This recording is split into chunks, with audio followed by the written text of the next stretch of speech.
பழம்பெரும் நடிகர் ஸ்ரீகாந்த். அவர் 1960களில் இருந்து தமிழ் திரைப்படங்களில் நடித்து வரும் ஒரு மூத்த நடிகராவார்.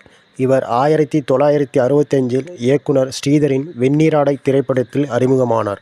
நடிகர் வெண்ணிறாடை மூர்த்தியின் நெருங்கிய நண்பரான இவர் திரையுலகில் நுழையும் முன் அமெரிக்கா தூதரகத்தில் பணி செய்தார். இவர் நிறைய படங்களில் சிவாஜி கணேசன், முத்துராமன், ஜெய்சங்கர் போன்ற நடிகர்களோடு துணை பாத்திரத்தில் நடித்தார். பின்னர் ரஜினிகாந்த், கமலஹாசன் போன்ற நடிகர்களோடு எதிர்நாயகனாக தோன்றினார். ரஜினி கதாநாயகன் நடித்த முதல் படமான பைரவியில் முதன்மை எதிர்நாயகனாக நடித்தது இவரே. இவர் கதாநாயகனாக நடித்த 1974இல் வெளிவந்த திக்கற்ற பார்வதி திரைப்படம் சிறந்த தமிழ் திரைப்படத்துக்கான தேசிய விருதும் பெற்றது. ஸ்ரீகாந்த். அவர் இயற்பெயர் ராஜா வெங்கட்ராமன். அவர் பிறப்பு 19 மார்ச் 1940. அவர் பிறந்த இடம் ஈரோடு, தமிழ்நாடு. அவர் மறைவு அக்டோபர் 12, 2021. 81 வயதில் காலமானார்.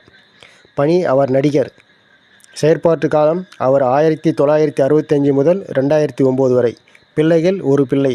ஸ்ரீகாந்த். அவர் மறைவு உடல்நலை குறைவு காரணமாக இவர் சென்னையில் 2021 அக்டோபர் 12 அன்று காலமானார்.